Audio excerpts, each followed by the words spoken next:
میں نے یہ کہا نا کہ بھگوان ہوا میں معلق ہوتا ہے، یہ دیکھ رہے ہیں، یہ نہیں دیکھ رہے کہ اس کے سامنے صبح دودھ رکھا تھا، شام کو ویسے کا ویسے ہی اٹھا لیا. تو یہ سوال پنڈت جی سے پوچھا گیا تو انہوں نے فرمایا کہ جیسے خوشبو جب ہم سونگھتے ہیں تو گلاب کے پھول کا ویٹ کم نہیں ہوتا، لیکن اس سے ہم فائدہ پورا اٹھا رہے ہیں. تو ایسے ہی بھگوان جو ہے وہ دودھ، پراٹھے، انڈے جو بھی رکھو اس سے فائدہ اٹھا لیتا ہے، لیکن وہ انڈے کم بولتے کیوں نہیں بھائی؟ نہیں ہوتے. ان کی رپورٹ ہے یہ. پہلے مذہبی رہنماؤں نے لوگوں کو یوں سمجھیں کہ ہائی جیک کیا ہوا تھا. محدود پیمانے پر لوگ محدود لوگوں کی بات سنتے تھے، آپ ان کی کھوپڑی میں جو اتار دیں، لوگ سمجھتے تھے یہی ہے سب کچھ.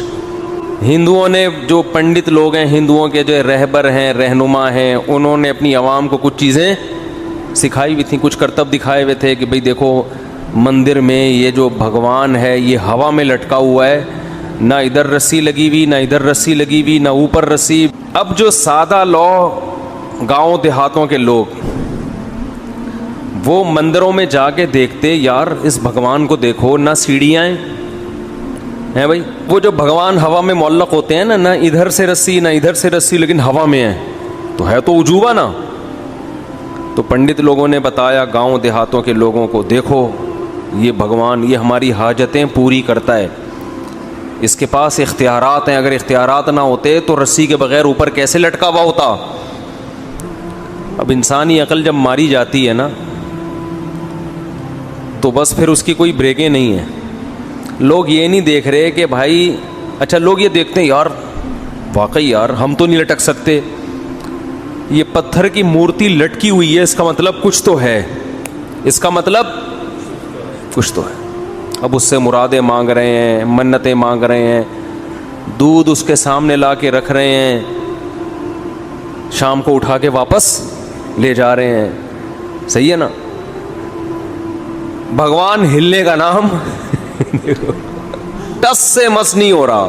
یہ نہیں دیکھ رہے، یہ دیکھ رہے ہیں کہ اوپر لٹکا کیسے. اب یوٹیوب، سوشل میڈیا، ہر چیز اتنی عام ہو گئی ہے کہ کسی نے ایک مندر میں بھگوان کو پکڑ لیا کہ بھائی وہ میگنیٹ لگا ہوا ہے، بھگوان کے اندر کیا ہے؟ لوہا ہے، تو میگنیٹ سے کیا کیا ہوا ہے؟ وہ قابو کیا ہوا ہے نا. میگنیٹ چاروں طرف مقناطیسی لہریں ہوں تو وہ ایسے ایڈجسٹ ہو جاتی ہیں. آپ کو پتہ ہے جاپان میں جو ٹرین ہے نا 500 کلومیٹر پر آور چلتی ہے، جاپان اور فرانس میں ہے نا، نیٹ پہ سرچ کریں آ جائے گی. وہ ٹریک سے اٹھ کے چلتی ہے، سمجھ رہے ہو؟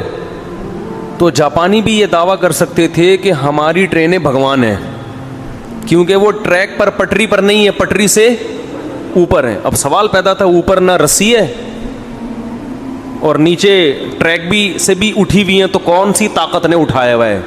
او بھائی کسی طاقت نے نہیں، یہ مقناطیسی لہریں